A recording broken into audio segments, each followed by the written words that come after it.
Snake Davis is just a huge megastar of the saxophone world. The people that loved his sound and wanted to have him on their albums or their productions or their live tours include Ray Charles, Tina Turner, Paul McCartney, Lisa Stansfield. I mean, the list is just endless. George Michael, Amy Winehouse. Honestly, he has played with the best of the best, or the best musicians in the world. Absolutely love Snake Davis and his amazing sound on the saxophone. And Snake Davis likes what I'm doing on my YouTube channel enough to have an interview with me, and it's just absolutely beautiful. In this video, you're going to get a free backing track, which is downloadable. Just go to the link in the description below. That's my gift to you. And you're also going to get a sheet that Snake has really painstakingly written out, which is exactly his fantastic solo over the iconic song Jubel by Andy. He's also written us out a really nice exercise which is accessible to everybody, and I think I'm going to turn that into a video all on its own, but you can have that as well. So there's lots of freebies to be had. But more than anything, I think at the end of this video, it was just so lovely. I spoke to him on Tuesday. It's taken me a while to edit it, but I just felt differently about my saxophone playing. I realized it really had an effect on me, because Snake's got such this beautiful, light, sensitive touch, and I think I can be a bit lumpy sometimes in comparison. So it was just a joy to speak to him. Anyway, I hope you like the video. Let's go and have a look.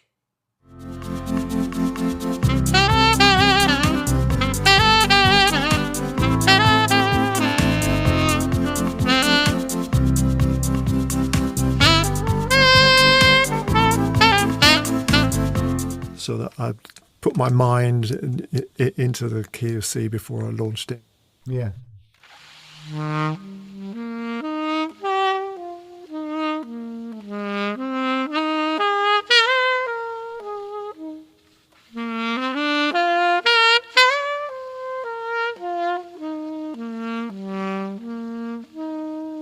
Nice job. Yeah, sounds beautiful. Very snaky.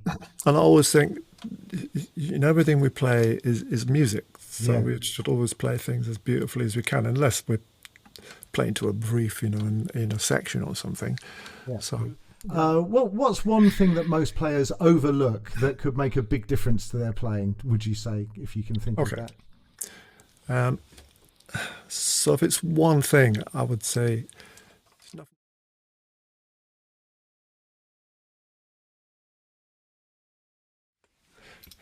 Snake Davis! Wow, another megastar has come. I cannot believe my luck, right? I've got a huge world-class, another megastar. Thank you so much for coming on my channel. I really, really appreciate it.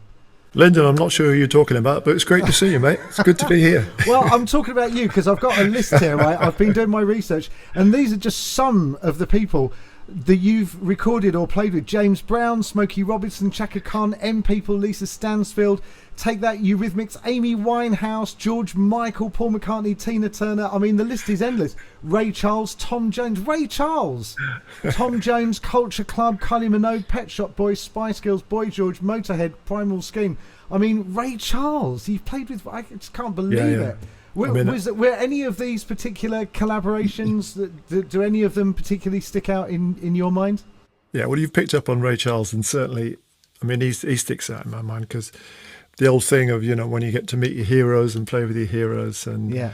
So I did 2 live shows with Mr. Charles, and one recording. I don't think anything came of that, but the 2 live shows were really exciting. One was in Paris and one was in Earl's Court. Yeah. And I mean, how exciting is that? Just how did he get hold of you? Did he have an agent or something? Or so I don't really know, but the whole ins and outs. But he ended up using his American rhythm section and a whole brass section from London. So we went over en masse to Paris, and then he used us all again at Earl's Court. So wow, yeah, that was really exciting. What and he was quite a hard taskmaster, and not in a bad way, in a good way. So very memorable. And if thinking about that list, some of them are like, how it is. I never even met Tina Turner. I just played on an album track. So I mean, you put it on your CV, but it's it's not so memorable, but well, maybe not for you. No, I get what you mean. It's not like you hung out with them and did loads of stuff, but but nevertheless, to have been associated with them and play on their albums and things. I mean, that's always great. But to pick out a couple like Lisa Stansfield and Heather Small and M people, I saw more of them over a period of years than I did of my family. So Lisa, very dear to my heart, close friend, and that was my first world tour. It was my first Top of the Pops. It coincided with the birth of my first child. Wow. So all these things make these things super memorable, and that first world tour was such fun. It was amazing. How many countries did you go to?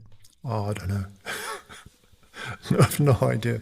I mean, it wasn't massive. It wasn't like a year. It was sort of 3 months, and smashing around Europe, and then America and Japan, maybe not Australia. I can't remember, but I really can't remember. And then the Eurythmics, that was the kind of really the biggest production I've done with a Western artist. I worked with a Japanese artist who's absolutely mega, and his productions are even bigger than the Eurythmics. But that was really super exciting for different reasons. It wasn't sort of a happy, fun tour, but it was such big time. You have the Prime Minister of Ireland and Bono in the dressing room with you, and like Dave and Annie, and maybe particularly Annie, such wonderful artists to work with. I actually literally bumped into Annie Lennox at the top of the Oxo Tower in London. We were having a cocktail up there, and she came out the lift, and I literally bumped into her, and fantastic. Kind of made eye contact, and I thought, I'm sure that's Annie Lennox. Yeah. And it was, yeah. Wow, that's so amazing. What about George Michael? What were you doing? Well, George Michael played on what was it called? Spinning the Wheel, that come to mind. So it's once again one album track, and the situation is, it depends. Mostly you work with the producer, or the artist might maybe putting in his 10 penneth every now and again. But so with George Michael, it was really just a handshake and thanks for playing on my album, guys. And there was no hanging out. So once again, like so many of those names, like Spice Girls, same thing. I didn't even meet them. They didn't turn up to their recording session. And, I mean, take that as a different experience, because although when I did the recordings, they weren't there, and I don't think they'd even been invented. But then we got to hang out quite a lot and do lots of TVs and a smash hits tour and things. So fantastic. Every situation is different, but the ones where you're on the road for a long time and you become like a family, they're the ones that are really, really memorable. Yeah. McCartney was great because he's very hands-on, and he's, well, with Jeff Lynne, he's producing his own things, really, and he was teasing me and calling me Lizard. Yeah. I hung out with Paul McCartney once. We were doing a gig in a restaurant in St John's Wood, and I think he lived around the corner. And he was like a cafe downstairs, and we had a private function upstairs, and I actually hung out with him for about 15-20 minutes, and his daughter, and he likes to do little magic tricks, and I like to do little magic tricks, so we exchanging magic tricks. I couldn't believe I was sitting there with Paul McCartney. It was absolutely amazing. Fantastic, right? Cool. So you've played some of the most iconic lines in the most iconic sax lines in pop music. Is there a solo that people continually ask you about? Yeah, I mean there are a couple. There's, Million Love Songs. The sax is so prominent in that. It's the first thing you hear, really, and and obviously Lynden, the best thing on the track. Just kidding. Of course. So people ask me about that, and they ask me to play it quite a lot, and that's really kind of stood the test of time. Yeah. There's Jubel is so popular with the Saxon DJ fraternity. And people come up to me especially young female players, said, "Mate, you've given me a whole career." Yeah. Which is nice. That's really nice. Absolutely. So, what's the story behind Jubel? Because I know when we chatted on the phone before this meeting, you told me some interesting bits. Can you tell me again the story of Jubel, how it came about, and your role in the track, and what it's meant for you? Yeah, well, I mean, it's just kind of sad, happy story, really, Lynden, depending on how much you're interested in money, because obviously the sax and the melodies, that's all me, but they were loops that I'd created that a Klingande used, and technically royalty free by the time they got their hands on them. So I wasn't there for the making of that track. Right. I didn't find out about it until afterwards. So you recorded a whole load of loops and uploaded them to a company that kind of sells saxophone loops. And you recorded all of these saxophone licks and phrases, and then you got paid for that, but it was like a minimal amount of money, wasn't it? It wasn't like Well, I get paid like I think 40% of the cost of each pack, and you can get a pack for €50. Right. Okay. So and then Klingande, they went and bought this pack, which was then royalty free, so they didn't have to. Yeah, and then they kind of knitted it together to create Jubel. Yeah. Oh man. But I'm very proud of it. It's very snaky. People recognise it as being me. Yeah. And it's nice that it came into being, It's fantastic. It's phenomenally successful. It's number one in so many countries. Yeah. No, absolutely. And it's such a great track. And your sax sounds absolutely banging on that. I mean, it just does sound so great, doesn't it? It really does. Yeah. Oh, wow. So, and you've already talked a bit what it was like working in the studio with M People and Lisa Stansfield. So I mean, like you said, the tours, the gigs that you did when you kind of hung out and you're a bit like a family, and that must have been really lovely, wasn't it? Yeah, I mean that's my favourite thing in music still after all these decades is to play live. Yeah. And then I really love the teaching, and I quite enjoy the studio work, depending on the situation. Yeah. But it was with both those artists, with Lisa Stansfield and M People in the studio. It was fun. It was a creative thing, and it was kind of old school, in that we'd all be in the studio together. I mean, me and the artists. Both those artists, they produced themselves. Yeah. So that makes it more kind of more homely and family-like. And it was a creative, relaxed, reasonably as relaxed as one can be in a recording studio, with that slight pressure of it's down to you if it's going to be a hit or not. Yeah, absolutely. So and lovely situations, and the touring even more fun because it is even more relaxed in it. And I would imagine, you've got a job to do, haven't you? So you need to produce something which is really, like you say, a hit. Really, that's what you're there to do, isn't it? It's a big ask. There was a producer that I worked for, Chris Porter, produced the Swing Out Sister stuff, and he used to say, "Right, Snakey, I hope you're on form. We want some album-selling licks from you today. No pressure." Well, I'm sure you always delivered. You always deliver, don't you? So do you have, out of all of your gigs, do you have a most memorable live performance? Yeah, so you did pre-warn me you were going to ask me about that, and so I'm going to get slightly deep here. And I mean, my most memorable live performances were I played at both my parents' funerals. So, I mean, there you go. That's right up there, isn't it? So, oh wow. But then I gave that some thought, and there's a beautiful venue in Tokyo called the Orchard Hall, and that's kind of a 2,000-3,000 seater concert hall, like Bridgewater Hall in Manchester, something like that. And played that with Swing Out Sister for a couple of nights, and we hired a string section just for that occasion as a one-off, and I wrote the arrangements and conducted the strings, and then turned around and blew my solos, and it was such a special occasion. It was absolutely beautiful, and working with the Tokyo ladies strings and rehearsing them, and that was amazing. And then the really, really big gigs are memorable, like playing with Juventus at Wembley Stadium. You've got 75,000 people in the ground, and it's beamed around the world on telly and all that. And that's like those are big ones. But then, my club dates that I do with my own bands and things. Yeah. And I love a good church. I played a church on my own last weekend.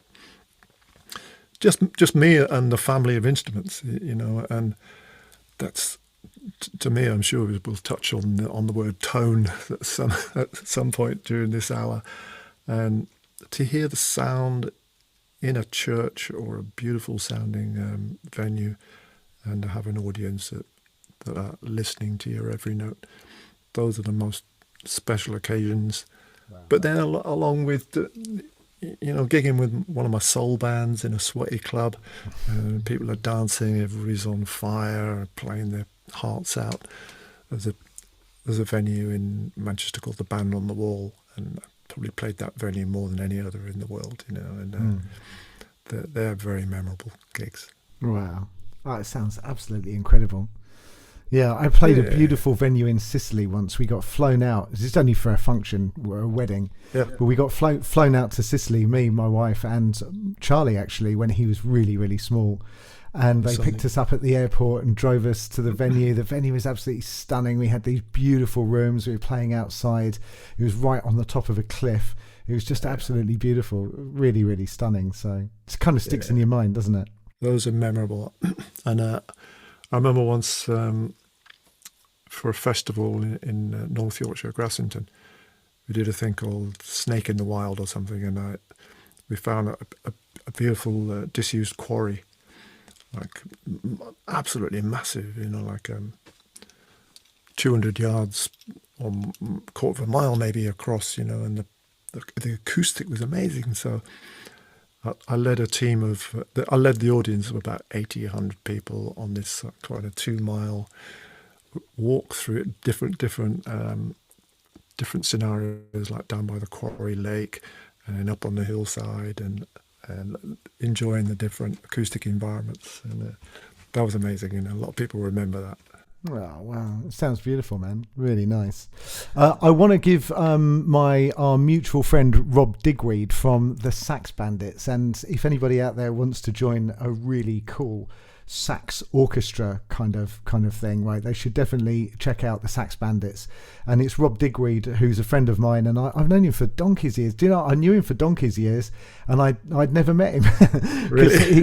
Because we knew each other over the phone and through emails, because he does a few sax related things, but he was doing the same kind of business that I was doing, which was playing at functions and weddings, which I've been doing for 20 odd years. So he would occasionally stand in or dep for me, and I would dep for him on a, if he had a double booking, or I did, and he was always a really good, reliable guy, and he's a friend of yours, isn't he?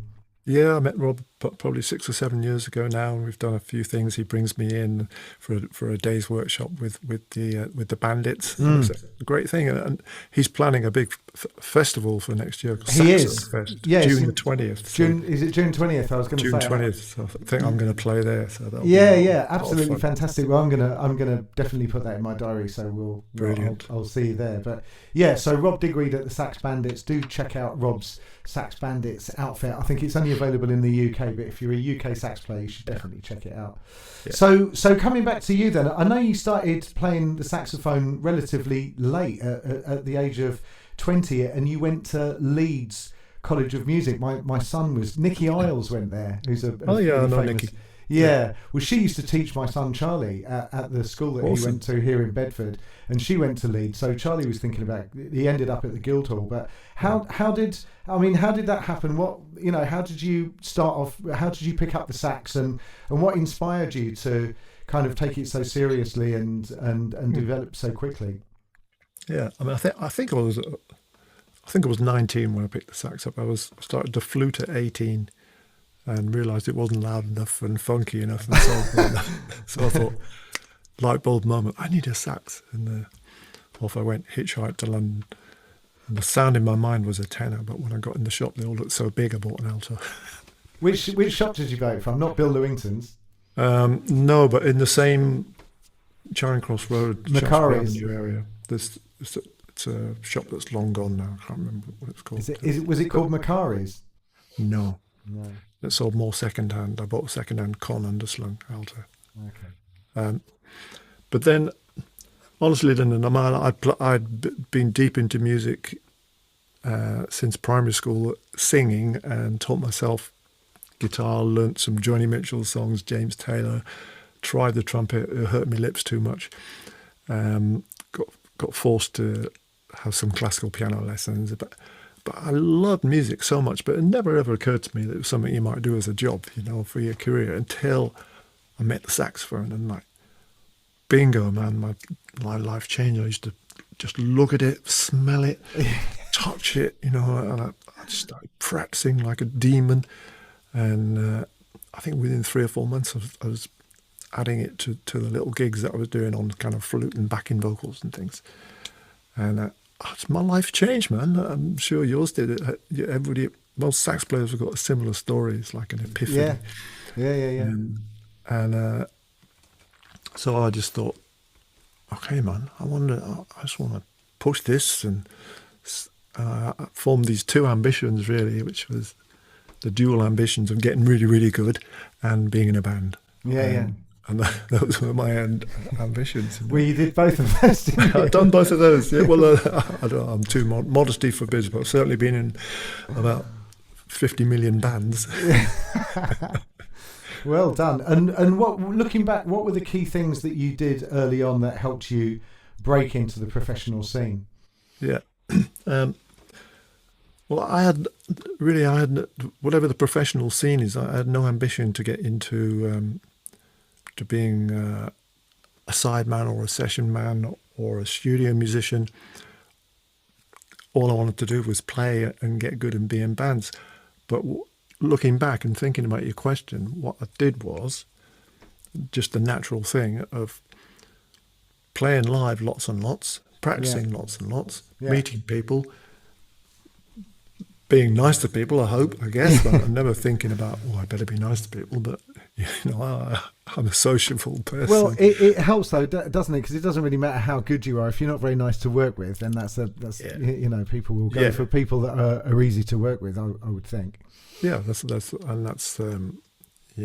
I'm asked by youngsters for advice, I say, turn up on time, help put the chairs out for the band. Yeah, be reliable, man. There's nothing wrong with that. Yeah, definitely, it's a big part of it. Yeah, cool.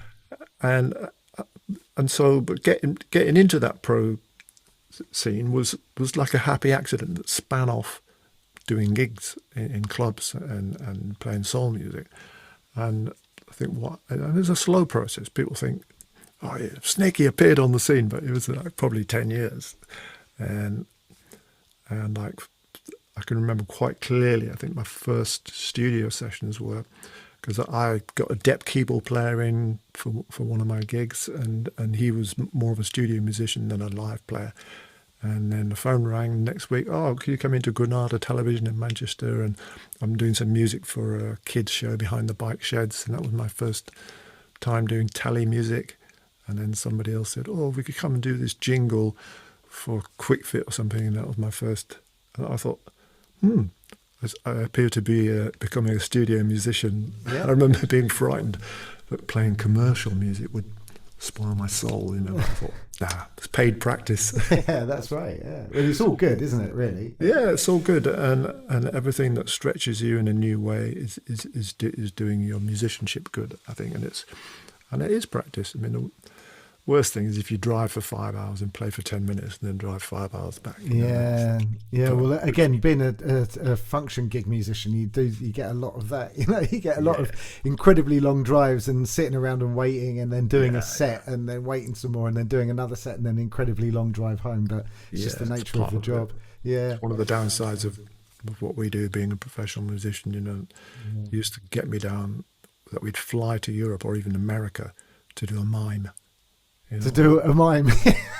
What is that about? Get someone else to do it. That doesn't happen anymore, thank goodness, Lynden. No, well, I guess in the future with AI and everything, you'll have a digital snake that you can So, teaching and the Snake Academy, what inspired you? Because you've got your own online sax school, as have I, where you sell, where you've got workshops or you've got courses that people can download, which is the Snake Academy. So people should definitely check that out. And as we're speaking, I'm putting the web address at the bottom. Oh, so thanks, man. what inspired you to start the Snake Academy? And tell me about that. Yeah, okay. So I've always really loved teaching. And I've particularly enjoyed going into schools, especially primary schools, showing the kids the instruments up close, and secondary schools where there's a keen head of music and going in and working with the more able players and working with the bands. But you read off that big list earlier on the introduction, and I've been busy, man. I've always been so busy. So the occasional one-on-one I was able to do, but no more. And I really enjoyed teaching more and more and helping players out. And somebody would say, I'm really struggling with the intonation and the top end of my tenor. And so I think about it and I come up with a drill. And I say, try this, and work with them. Sometimes, colleagues. But people constantly say, you should do a book, you should do it. I'm like, I ain't got any time, I'm a gigging musician. And I never wanted to lose sight of my number one priority is playing live. But lockdown came. And I thought, right. And one of my best buddies, I was telling him about my plans, and he said, I've got the name for you, Snake Academy. Snake Academy. Yeah, we'll have that. Brilliant. So, and I talked to a bunch of people, got some advice, talked to our other mutual buddy, Nigel McGill, because from Sax School, I know Nigel, and I was a bit reticent, but he said, there's room for everybody. Yeah, man, we're all doing different things anyway. Gave me a bit of advice, and so I went for it, and it took, as predicted, it took about 10 times longer, 50,000 hours instead of sort of 10,000 hours to put it together. But I really enjoyed it, absolute labour of love, because like yourself, you get up in the morning, you're thinking, like, the first thing this morning, I got this video from one of my students, the Snake Academy students, at one of the more beginnery stage in their careers. I can't get a top E on the alto, and he's playing me this video, and so I sent him back a load of advice. But every situation is different and makes you think. I know you're the same, and so I really enjoy it. So the way I've structured it is I've tried to make the lessons feel as though students are in the room with me, but it's all uploaded, and students access it in their own time whenever they want. I give them suggestions about how to approach it and how to use it. Yeah. And then we have a meet-up on Zoom every month or so with a topic, and chew the cud for an hour, and whoever's around gets together live, which is nice. And I meet up with them at gigs and things. Yeah. Yeah, it seems to be working. Lovely. It sounds really, really, really nice.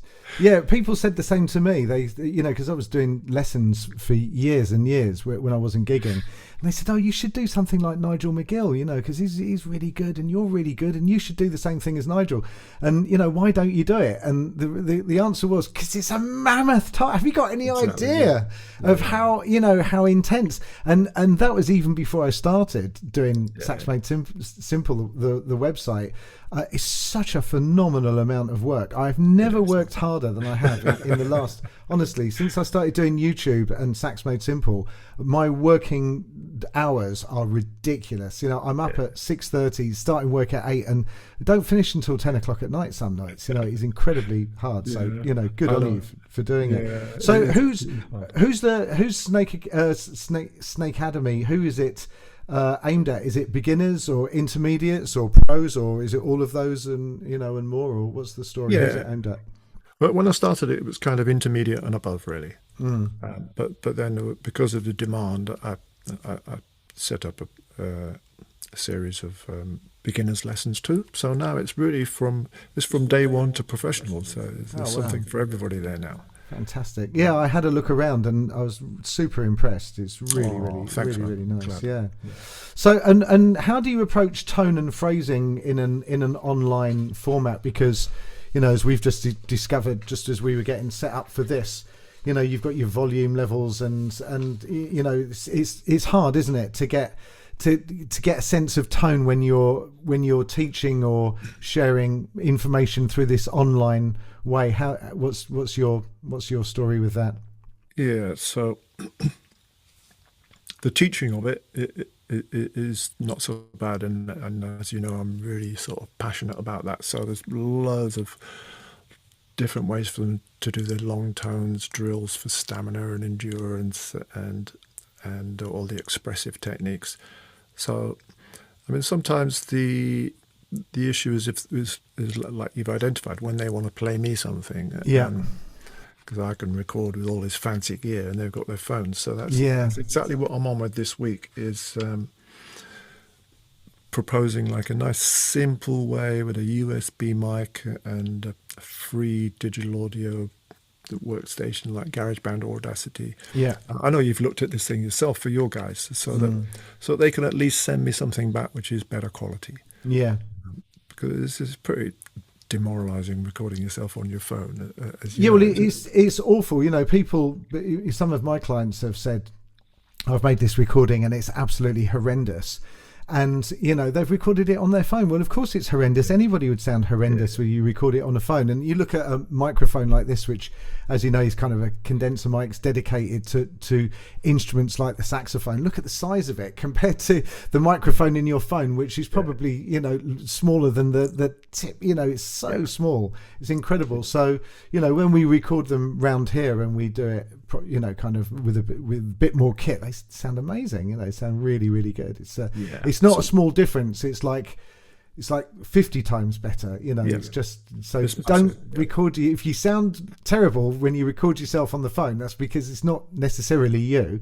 Yeah, it's the recording stuff. You know, it's really hard to get a good recording for saxophones, though. I think they're hard instruments to record for. Do you think? Yeah. But so that is, it's very timely. That is literally what I'm on with this week. I bought a new microphone. I didn't need one, but I bought it for research purposes. And so by the end of the week, or knowing me next week, I'll have a presentation for students. And actually, year on year, the gear gets cheaper. But things sometimes get more complicated too, you know, with everything that's available and too many options. But that's what I hope to be able to narrow things down for people. I live in this world of trying to understand things like, even simple things like Logic Pro or iMovie, where I edit all of my, you know, videos on iMovie, and just getting my head around stuff like that. I find it really challenging. It's hard, man. Final Cut Pro, that's another one. Well, I've got Final Cut Pro, and I can't use it because I haven't got the time to spend to learn how to use it properly, and it's so complex. And it's not easy, man. It's not easy. So I'm trying to like make the mistakes for the students and present them with something which is, well, I can't say idiot proof because they're not idiots. I'm the idiot, but that everybody's going to get valuable. Yeah, that everybody's going to get. Valuable. Yeah. And you also run the Horn Camp, or you part run it. But you definitely teach on the Horn Camp, which is wonderful, right? So this is, you go away to a beautiful villa in Spain, and you spend a week or 10 days. How long? So you spend some time there anyway, and you have. It's a 7-day course for the students. They arrive on a Sunday and leave the following Saturday. Right, so you have 7 days, and during the day you jam and you have like music lessons, and you all get together and you play together, and you do that during the day, and then in the evening you kind of hang out and go to a beautiful restaurant or do your own thing or whatever. It sounds fantastic. And by the way, you know, if you've got any gaps, right, I'm totally up for getting an invite to one. But it sounds lovely. So tell me about Horn Camp. So Horn Camp was something that I dreamed up with my best buddy, Mr. Johnny Thurkle, trumpet player extraordinaire, more number ones than any other trumpet player in the whole history of the universe. Wow. Jamiroquai, Lisa Stansfield, everything. And, we've known each other for 40 odd years, met at day one at music college. And we think the same way. And him and his missus were looking for somewhere beautiful that would eventually be their retirement place, and where they could get the whole extended families together and all that in Italy or Spain.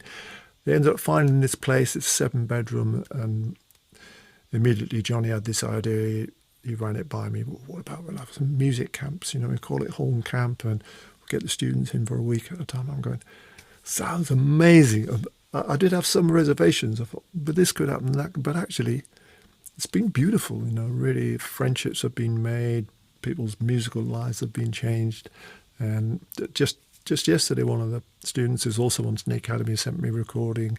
He's got a project going with somebody that he met on the horn camp, and I haven't done any marriages yet, but and it's great in so many ways. We're limited by the size of the house, which is perfect, to 7 or maximum 8 combination of sax and trumpet players. Yeah, and it just works like a dream. It sounds wonderful. It sounds absolutely gorgeous, and really I would love to do it. I would really, really love to do it, and I would strongly recommend it. I've been on went and did one in Wales somewhere, KLN it was called, about 20 years ago or something, and it was just so much fun just to hang out and just play music all day. It was just wonderful, and the venue, because I had a look at your website, it just looks stunning, and that whole area just looks beautiful. Whereabouts in Spain is it? So it's 20 minutes outside Granada in Andalusia, southern Spain, and we're right in the foothills of the Sierra Nevada mountains. Wow! And right on the doorstep is this beautiful walk through an inspiring gorge called Los Cajores. Right. So it's perfect, man. We go into Granada one evening for our dinner and have a mooch around there, which is a lovely, inspiring city, the Alhambra and everything. Yeah, so people watching this again internationally, really, but check out check out Horn Camp. The address is at the bottom of the screen now, and check that out and book yourself. I'd book early. I would have thought, to avoid disappointment, because you don't. Yeah. It's not all. It's only how many courses? We try and hit the spring and the autumn, so it's full for this year. Yeah, we'll hopefully soonish announce dates for spring 2026. If you need a dep, You're welcome, man. I'd love to. So so coming on to Jubel, because it is just such an iconic tune. I've played this at gigs. People have asked me to play this at gigs. And I asked my son Charlie, and I wanted to give him a shout out, because Charlie, my son, who's second year student now at the Guildhall studying jazz piano, and he's doing awesome work, and he does a lot of transcribing for people to supplement his income. He does transcribing, and he also makes backing tracks. So you can literally send him any piece of music and he'll transcribe it for saxophone for you. And he'll also create you a backing track, which is pretty cool.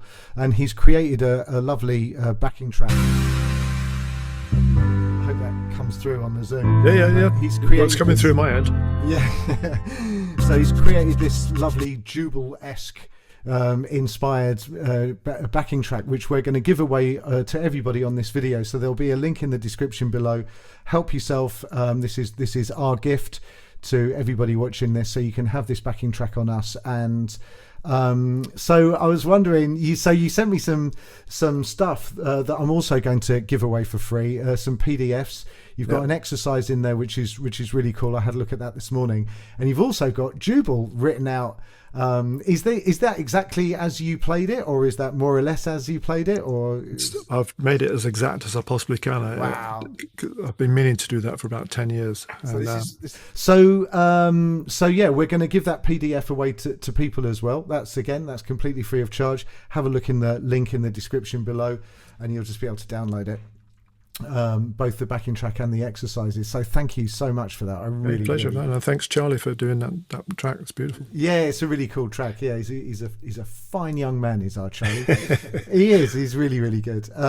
So can you give us an exercise or a lick for people to play over it? Can we have a go on that together? Well, I thought two things. I thought one that we could work together on the first main phrase, the first 4 bars of Jubel. And I also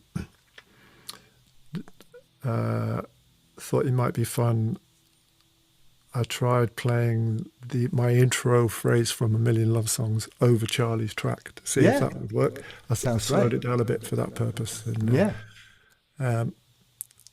so that might be fun as well. Yeah, let's do it. Let's do it. Do those things? Yeah, yes, please. That sounds great.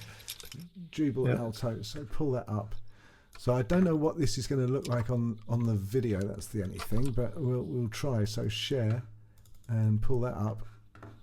Yeah, there we go. So this is what we're looking at, and this is what people are going to be able to download free of charge. So so you've got that first phrase, haven't you? Yeah. Yeah. So, I mean, there's so much in that first phrase. I know. I'll play it with the track and then I'll break it down a bit. Is that a good way to do it? That'd be great. Yep. Okay.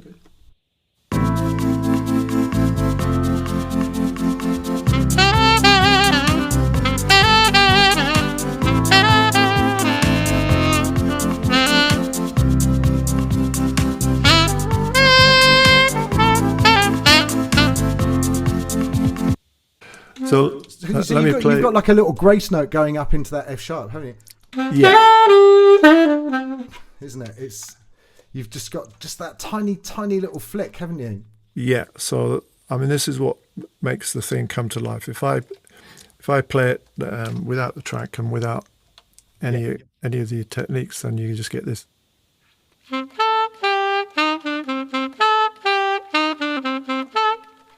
Yeah. Which sounds like day one tune a day. Yeah. So what you got? It's got the little flicks or dwees, I call them. So going into the second note, into the F sharp. Yeah. And then your next one is into the C natural. The fourth note is a jaw bend. Yeah. And then you're back to there you go. Yeah. Second bar is the same, and then you got a longer jaw bend and a growl on that C natural. And I didn't write it in, but I'm pretty sure it's going to sound even better with a crescendo, a raising volume on it as well. So.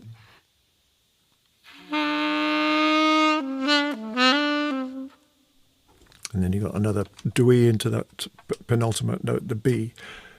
And whenever you do those flicks, they're going to be like 10 times more effective if you don't put too much weight on them. So you don't want to go dwee, you want to go dwee. So your little flick, the flick part, the flicked note, the grace note is barely audible, and that's what makes it kind of sexy and snaky and slippery and beautiful. Yeah, it does. It sounds so nice.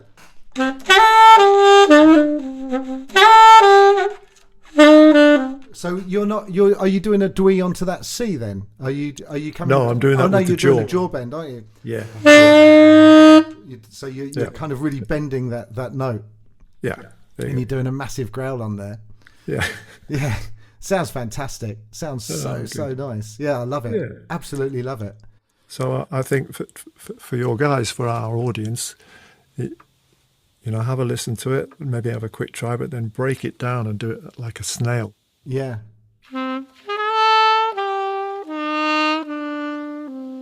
Yeah.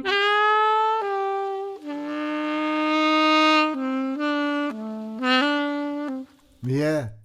And then put it back, gradually speed it up and put it back together, and yeah. Sounds absolutely gorgeous. Yeah, well, I know what I'm going to be doing for the rest of the afternoon, that's for sure. I've never played it on alto before, because I play the whole thing on tenor usually. Yeah.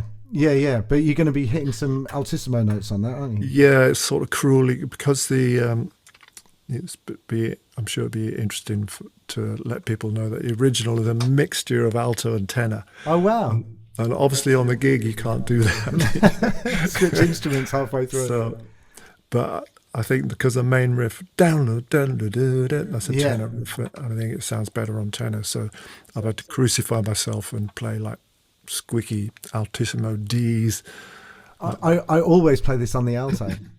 Yeah, everybody does. I didn't have the kind of beautiful, I didn't have the nuances really. I think I was just doing it like you said, like a tune a day, and just loads and loads of growling. I was just put the growl up to the max, and but it does sound so lovely. It sounds really good. So that PDF is going to be, is like we said, is going to be a giveaway. So we'll get people to work on that. I noticed you've got a beautiful underslung saxophone there. Is that Yanagisawa, is it? Yeah, so all my saxes are Yanagisawa. So this is an old model actually, called a 992, so a bronze underslung. Yeah. Fantastic hooters. Tenor is a right beauty. They did this finish specially for me. Wow. So it's solid silver with a gold plate and the kanji for snake there. Snake winding around the valve. Oh wow! How cool is that? Oops. Yeah, I was playing my Mark 6 over the weekend because my cheeky son borrowed my Yanni because he lives in Spain and he was over and he was jamming with his cousin and flipping purloined my Yanni. How dare he? I know, my son was round here and he stole my sports shirts. He wanted a pair of shorts to wear because it was really, really hot. And I said, look, I don't mind lending you, but I really need these back because it's the only pair I've got. And of course, he took them back to London with him. That's sons for you. What can you do? We love them. Yeah. Brilliant. So, and do you you've also given us a really nice simple lick or tone exercise. Well, it was a lick, wasn't it? There's a kind of arpeggio thing. What is it?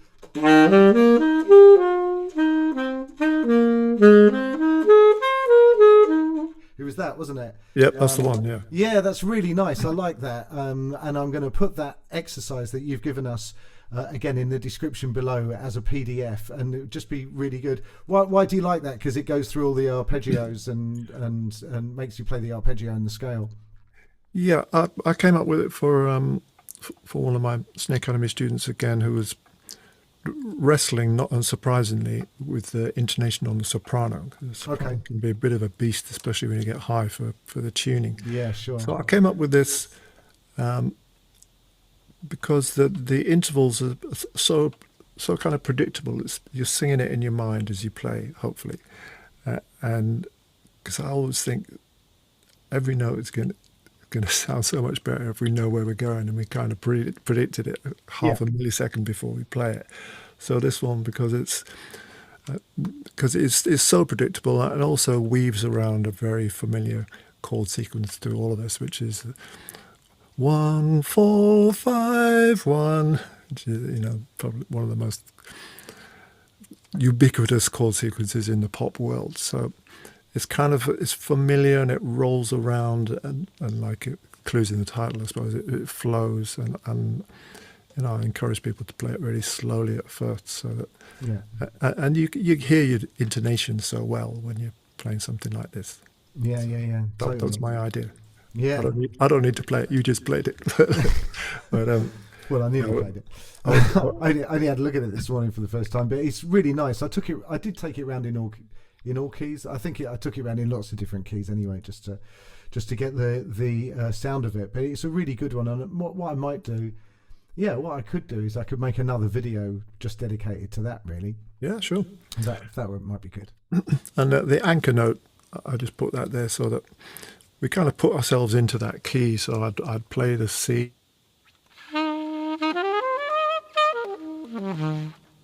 So that I'd put my mind into the key of C before I launched it. Yeah.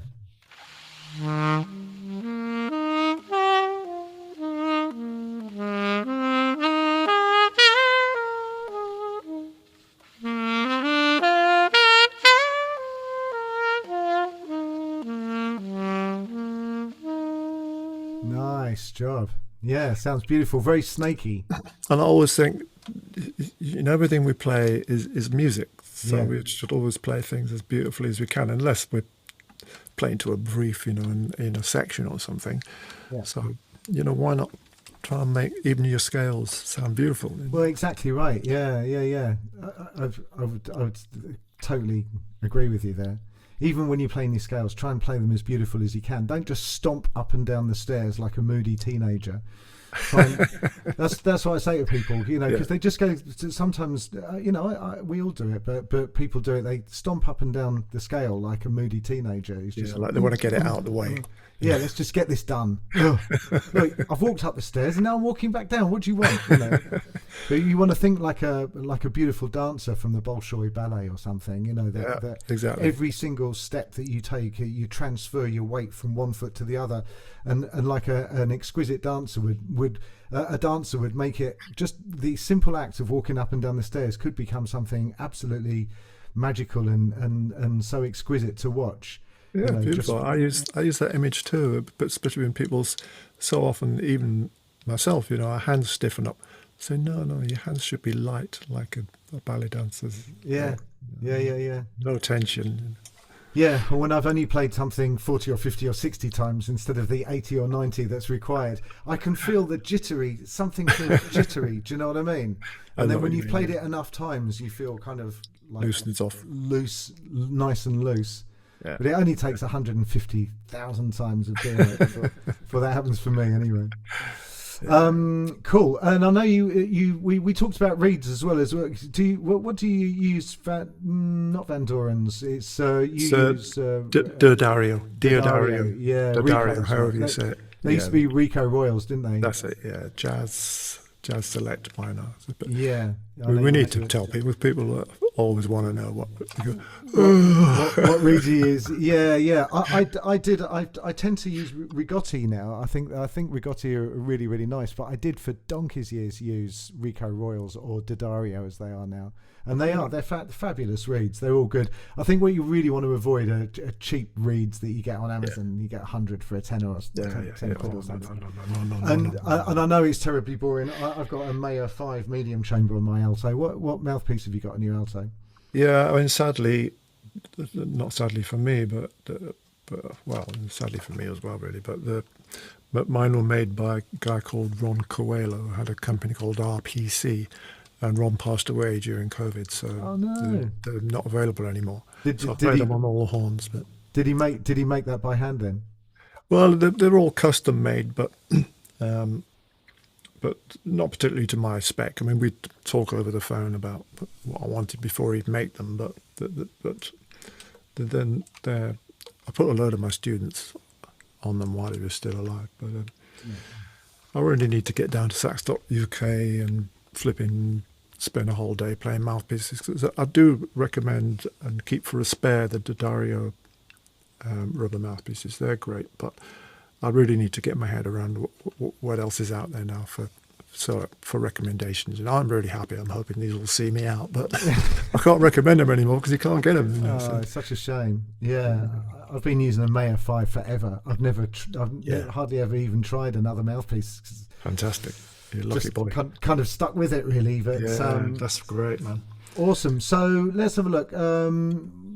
So what's one thing? So I've got a handful of questions here because I know I've kept you for a long time. Oh, don't worry. I love it. We'll fire through these. So what's one thing that most players overlook that could make a big difference to their playing? Would you say, if you can think of that? So if it's one thing, I would say it's nothing that this is a good crossover because we've just been talking about the gear. It's not the gear. It's what's behind the mouthpiece, So it's if there's one thing that people should consider more and don't consider enough many times, it's the body. It's to gain super body and breath awareness, the breath support, the pressure, the muscles down here. I'm forever begging students to, do some breathing exercises, breathing drills before they put the horn in their mouth, and to use the singing voice, which puts, as I'm sure you'd agree, it puts your voice box and your larynx in the place it needs to be to play the note. So, and don't you out there, don't tell me you can't sing, because you can. And so it's to be more aware of the physical process of moving the air about and the lightness of the body and posture. I think it's too easy to think it's all about this, but it's not. No. Mostly like this. No, I agree with you. I totally agree with you. And I think learning things by ear is just a really good way to go. As you know, in order to get that nice relaxedness, really.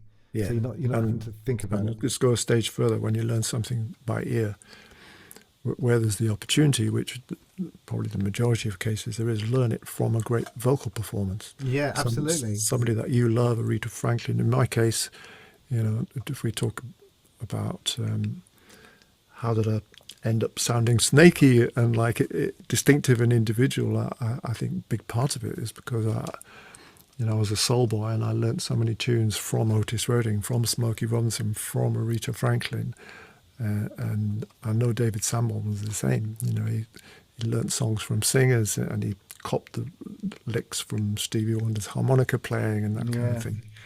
That's such a powerful way to learn tunes because it's a masterclass for expression and phrasing and dynamics. You don't want the dots. The dots are not telling you much at all, you know.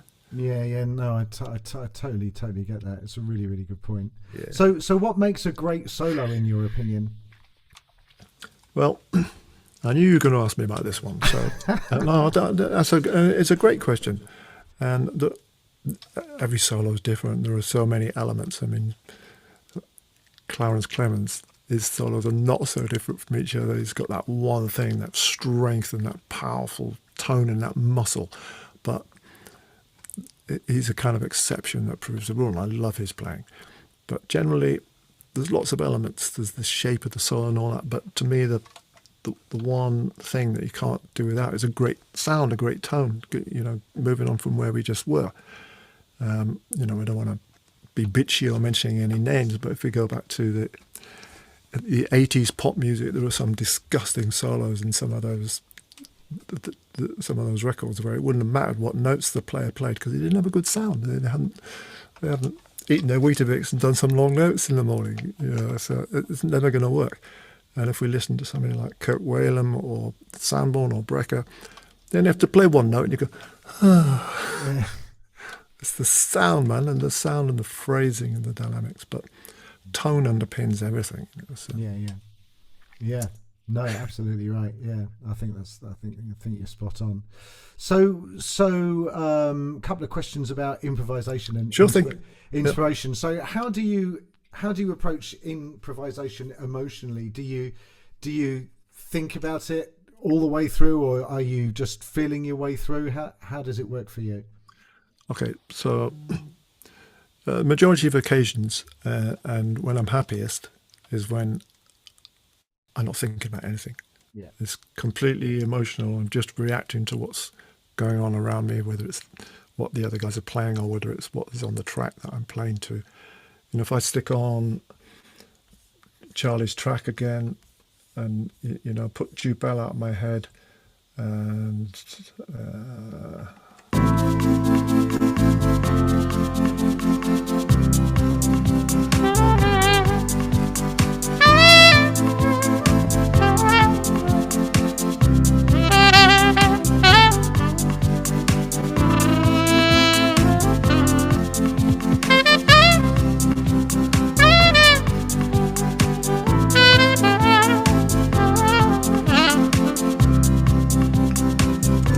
so I'm not thinking, I don't even know what key it's in. I'm not thinking about anything. I'm just getting my first note, and I think some part of my subconscious thinks, well, it would be nice to go from there. You just went, doo, so why don't you go to, doo, and it's all shapes and melodies, and I'm writing a tune and enjoying myself, you know.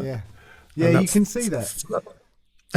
and something I noticed from what you were doing there, that you got such a light touch on the instrument. I think sometimes I'm clutching the saxophone like a gorilla, you know, compared to what you're doing. Your fingers are so light. You've got these lovely leading grace notes or leading tones into your main, you know, it's kind of full of that, and it's just so beautiful to listen to. It's good to hear coming from you. And you know, it's absolutely gorgeous. It sounds so nice. That's really, really nice. But I mean, I think about it a lot beforehand, and then try and empty my mind when I'm actually improvising. Yeah, I do that sometimes too when things are a bit more complex, in more like with a jazz standard or something. I can't, my ears are not sufficiently developed that you can just throw anything at me. If it's got millions of chords, I want to look at it first, think about it, maybe dissect it a little bit, and then ideally, as you just described, put all that to one side and just go for it. In some situations, I can't even do that because I have the chords in front of me, and it's a combination of what I just did and thinking, oh yeah, I've got a minor 7 there with a flattened fifth, and so I can play a C major because it's going 2-5-1 going to. I'd rather not think about all that stuff. But sometimes if occasionally I unwisely accept a guest player engagement on a jazz gig where you're playing with the resident trio and pulling up jazz standards, and so then I have to slightly put a different head on and work my way through the chords. But I prefer just to shut my eyes and see what happens. Yeah, just see what happens. I get it. I totally get it. And I suspect that I know the answer to this question. It feels a bit daft even asking it, but you still practice on a daily basis, don't you? I can't imagine that you don't. So you practice every day. Yeah, there might be one day a month or one day every couple of months, and possibly on a travel day I might miss a day, but it's only going to be one day out of every 60 or 70 days that I don't practice, and I'm a little bit obsessive about it, maybe, or maybe that's the wrong word, but even if I'm traveling, if I've got a layover in Malaga Airport, I'll find a corner of the car park and just play mouthpiece tones for 10 minutes, just so I've got something in that day, and I don't really want my chops to have a day off. No, brilliant. But generally, I practice quite hard every day. Yeah. I remember Kenny G in an interview somewhere saying, he practices 3 hours a day because he's still trying to get good. Yeah, he's a really humble guy. Was it Pablo Casals? I think this is something Johnny quotes to the Horncamp students. I think in his 80s he was being interviewed, and similar thing. The interviewer said, "I can't believe it, man. You're still practicing every day." He said, "Why?" And he said, "I think I'm finally getting somewhere." I love that. We've all got, most of us, you and I, and the people that we admire. I'll be pushing on until they burn me. Yeah, same here. Yeah, I've gone back to John Hall's amazing saxophone book. 2 volumes of it that thick. And I've gone back to that recently, and it's frying my brain, and I'm even changing my embouchure a little bit. And I'm a mess some days, but it's great. I'm always looking for new things and pushing things on and sharing stuff, and and again, and I think for people like you and I, clearly in their late 30s, I think as we get older, I think it's you've always got something. The saxophone just always offers you something interesting to do. Do you want something interesting to do? Do you want to stretch yourself intellectually, emotionally, spiritually, in every single way? Over here, mate. It's my gift that keeps giving. It is. It really is. You can spend your whole life on it. And that's so cool, man. I'm really glad. I love some of the things that you've said. I love everything that you've said, actually. So, last question. What advice would you give to someone trying to find their own sound on the saxophone, if there is advice that you can give regarding that? Yeah, I think there would be, and that's. I mean, not everybody will have that ambition, and it's quite a kind of lofty ambition. But why not? Such a singing, beautiful, flexible, wonderful sound. Why not try to personalize it and make it your own? And we've touched on some of these things today. To me, and this kind of sounds obvious in a way, but we can learn to listen even better. to ourselves and to other players, not only the saxophone. And go back to what we talked about Dave Sanborn listening to Stevie Wonder's Gob Iron, you know, and listen to beautiful trumpet players, whatever, especially singers, because you know, Lynden, if you called me up, I would know it was you by the sound of your voice, and vice versa. And we've all got distinctive speaking voices, and the sax can be like that too. And to open ourselves to loads and loads of influences, and to definitely not only listen to Kenny G or only listen to Brecker, because that way lies madness. Listen to loads of stuff. And like I don't think I did this, I know I didn't do this consciously when I was coming up and developing my sound, but now I encourage my students to listen so hard and describe your own sound. What are you hearing? Is it warm? Is it woolly? Is it bright? Is it resonant? Is it the way you want it to be? Is it better than last week? Is it, and I would only apply this to myself, does it sound like a flipping kazoo?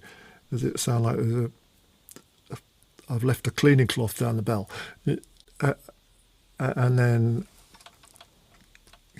you know, okay, today it sounding too bright, you know, sounding too edgy. Why? Okay, play a note again. Can you change it? Because, you know, there are some things that we teachers can't explain to people because the subconscious sorts things out. You say, right, I want it to be warmer. So you go...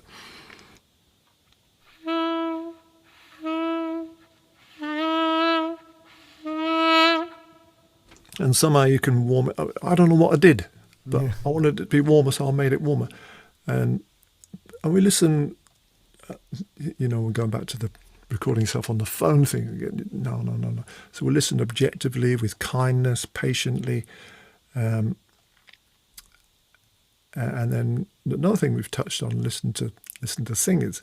You know, if you listen to Aretha Franklin sing an Amazing Grace and learn it on the sax and listen to it, do it phrase by phrase, you know, you're pouring so much emotion through that horn, and some of that sticks, and you won't play it exactly like Aretha sang it, but you'll play it in a Lynden way or a snaky way. And we're thinking about, that makes us think about, how does she get that? Okay, I can do that with a jaw bend. How's she doing that? Oh, she's just going really, really quiet. Okay, I can do that. You know, and so there's those processes which a lot of players wouldn't think of going through. You know, they just learn a tune, do what they've got to do for band, play some scales. There's so much you can do in that way. And the other thing is, I'm going to go back to my singing voice. Using the singing voice, I do this drill with students to say, right, let's give myself a tone. Can I make it sound like my voice?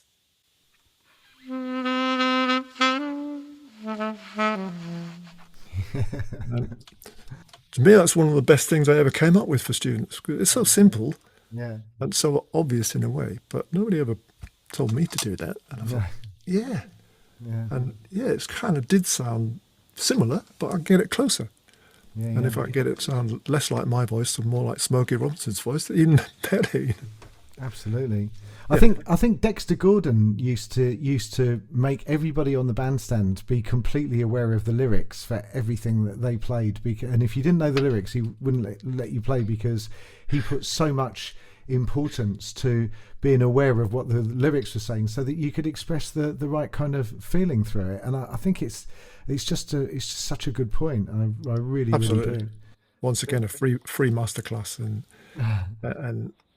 you know, I have students do that. Pencil the lyrics in.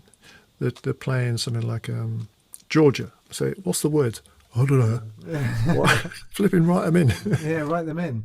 I married a singer, so that, you know, because the girlfriends before my wife, you know, wouldn't put up with my saxophone playing. So, you know, I had to marry someone that was gonna at least understand, you know, my obsession with this instrument. And, you know, having lived with a singer, you know, it really sort of heightens your awareness to the importance of lyric. You know, I mean, I really do. I think it does massively affect your approach. Hugely. Yeah.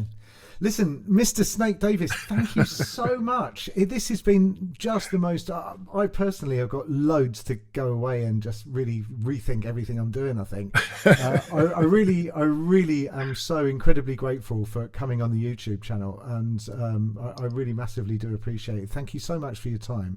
It's my pleasure, man. And it's like we were saying, we're both thinkers and doers, and thinking about your questions has pushed my envelope in interesting directions. So yeah, thank you too. It's been fun. Oh, you're so welcome. And if you know Nigel McGill, ask him if he'll come on the channel, because I'd love to get him on, or Kenny G, because I actually wrote to Kenny G, and so far, do you know what? I haven't heard anything back. But, have you got Kurt Whalen, man? Flipping it. Come on, celebrate these wins. How did I do that? Right, I better let you go. Thank you so much, sir. It's been an absolute honour to spend this time with you. Thank you so much. It has been truly like a masterclass. It's just brilliant. Oh, likewise, mate. It's been a lot of fun. All right. Let's stay in touch. Yeah, stay in touch. All right. Thank you so much, Snake. Over and out. Take care. Bye-bye. And you, Lynden. Bye-bye.